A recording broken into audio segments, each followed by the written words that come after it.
नमस्कार। आप सभी का एक बार फिर से स्वागत है मेरे YouTube पेज प्रेम की बात आपके साथ में। क्या नीतीश कुमार ने रोज़गार के नाम पे तेजस्वी यादव से 2017 का बदला लिया है? कैसे? इसी बात पे चर्चा को आगे बढ़ाते हैं। आपको याद होगा नवंबर में पटना के गांधी मैदान में करीब 1,25,000 शिक्षकों को नियुक्ति पत्र बांटी गई थी। बीपीएससी के माध्यम से ये एग्ज़ाम कराया गया था और ये नियुक्ति पत्र बांटी गई थी। और परसों ही करीब 96,000 शिक्षकों को फिर से नियुक्ति पत्र बांटा गया। अब मैं इसे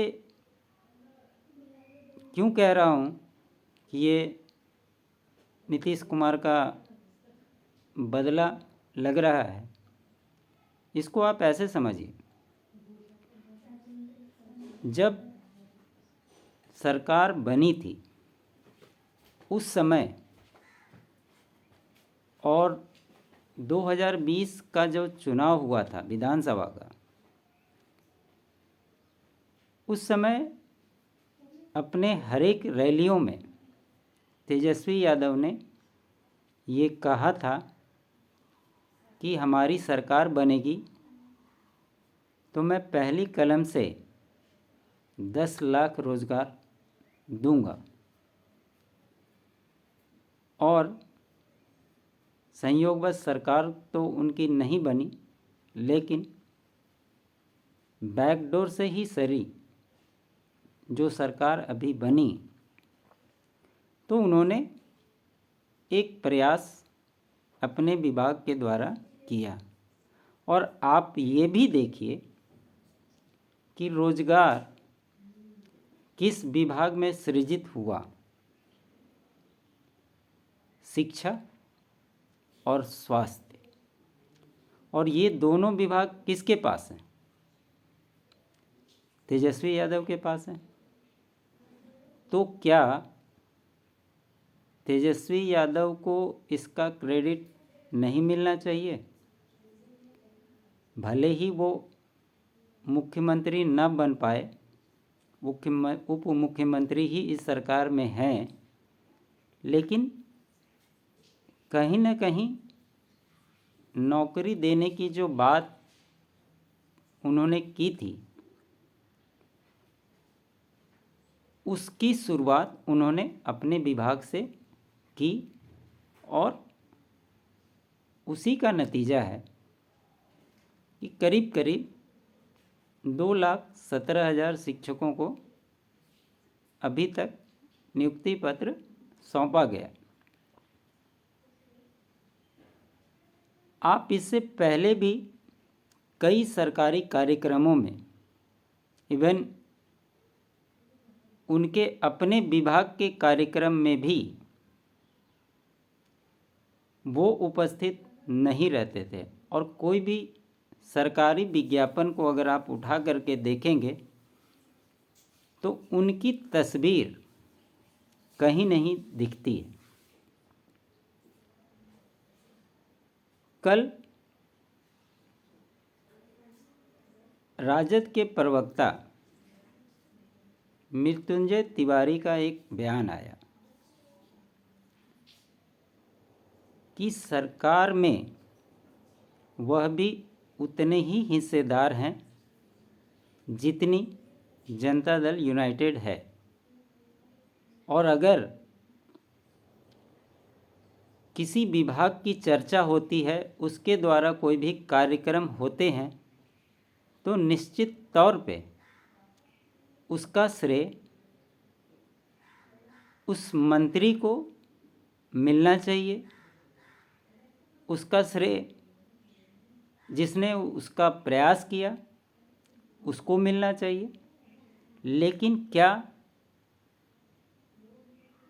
उसका श्रेय उसको मिल पा रहा है?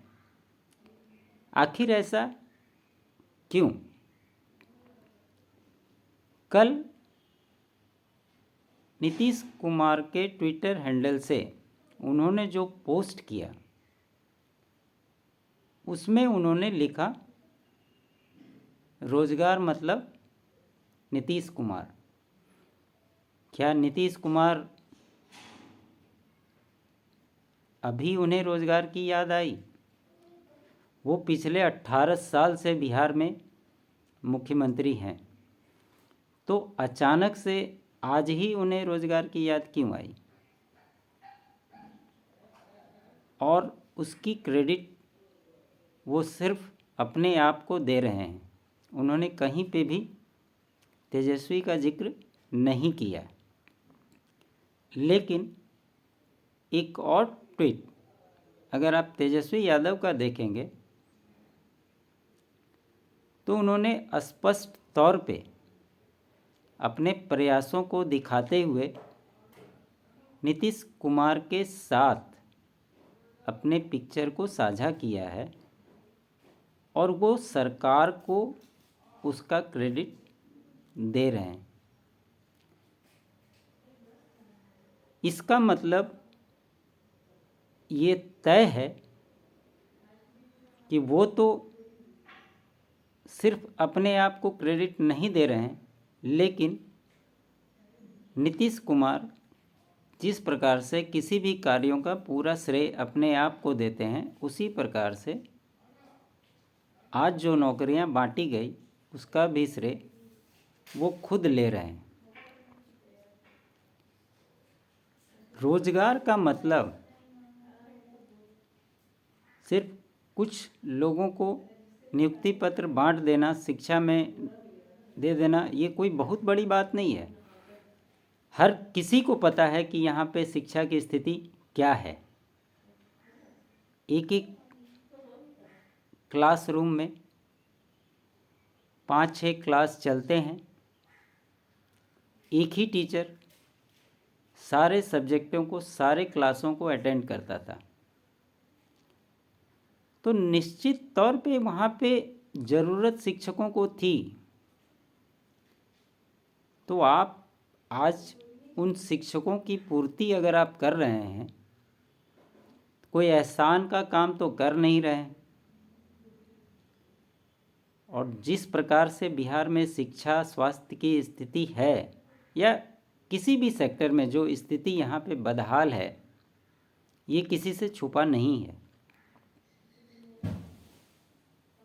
रोजगार के लिए बिहार से कितने ही लोग बाहर में जा कर के काम कर रहे हैं, अन्य प्रदेशों में अलग अलग तरह के काम को कर रहे हैं।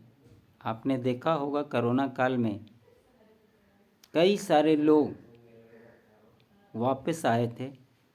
उस समय नीतीश कुमार ने कहा था कि सारे लोगों को रोज़गार की व्यवस्था हम यहाँ पे करेंगे, किसी को बाहर जाने की ज़रूरत नहीं पड़ेगी। आज जिस प्रकार से कभी एक म्यूज़ियम से दूसरे म्यूज़ियम को जोड़ने के लिए अंडरपास बनाने की बात हो, बहुत ऐसे जगहों पे फ्लाईओवर अंडरपास बनाए जा रहे हैं, ग्लास ब्रिज बनाया गया। इन सारे जगहों पे सरकार दुनिया भर का पैसा खर्च करती है। इससे क्या बिहार का भला हो जाएगा? कि असल रोज़गार जब तक आप यहाँ पे इंडस्ट्री नहीं लगाते हैं, रोज़गार की उत्पत्ति नहीं करते हैं, इसी प्रकार से जिस प्रकार से शिक्षा विभाग में आपने रोज़गार निकाला, उसी प्रकार और भी विभागों में इंडस्ट्री में डेवलपमेंट नहीं आएगा, तो यहाँ से जो पलायन किए हुए लोग हैं वो वापस कैसे आएंगे? उनके रोज़गार के बारे में आप कभी बोलते नहीं हैं। वो आप कब बोलेंगे, कब उन्हें रोज़गार देंगे? असल रोज़गार तो तब होगा जो लोग यहाँ से गए हैं, अन्य प्रदेशों में काम कर रहे हैं, वो वापस आ कर के यहाँ पे उन्हें रोज़गार मिले, तब तो आपकी बातों का समर्थन दिखेगा। अन्यथा इस बातों का कोई मतलब नहीं बनता है। अभी उन्होंने मंच से कहा कि जो 4 लाख कॉन्ट्रैक्चुअल कर्मी हैं उन्हें राज्य कर्मी का दर्जा भी हम देंगे। उनका जो 7 निश्चय योजना था उसका शायद सेकेंड पार्ट भी आने वाला है। उसमें भी पंचायत स्तर पे 10 लाख नौकरियों की बात की जा रही है। तो कहने का मतलब ये है कि जब समय बीत जाता है और चुनाव जैसे जैसे नज़दीक आता है, उस प्रकार से घोषणाएं होनी शुरू हो जाती है और लोग उस पे ध्यान भटकाने के लिए कुछ न कुछ करने का और यूं कहें तो दिखाने का प्रयास करना चालू कर देते हैं। मेरा यह स्पष्ट मानना है, सरकार कोई भी हो, आप सत्ता में वहाँ की जनता के आशीर्वाद से आते हैं तो उनके हितों के बारे में सबसे पहले सोचें, उसके लिए काम करें, तभी आप सत्ता में बने रहने के लायक हैं। नहीं तो सत्ता में रहने का कोई अधिकार नहीं है। और ये बिहार की जनता को भी समझना चाहिए कि उनके लिए उनकी आवाज़ कौन बन रहा है, वो कैसे कार्य कर रहा है, क्या कर सकता है, उनका विज़न क्या है, ये भी देखना ज़रूरी है।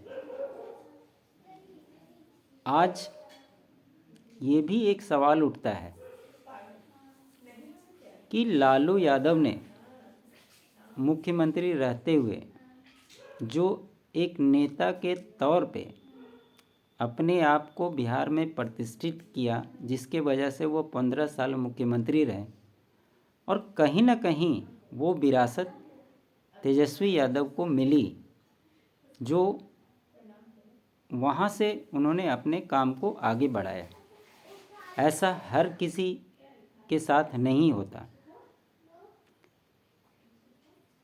और अगर इसी प्रकार से नीतीश कुमार सरकारी कार्यक्रमों से, सरकारी विज्ञापन से तेजस्वी यादव गायब रहें और नीतीश कुमार इसका श्रेय लेते रहेंगे, तो ये मान के चलिए कि 2025 के चुनाव में जब आप जनता के बीच जाएंगे तो आपको दिखाने के लिए कुछ नहीं रहेगा।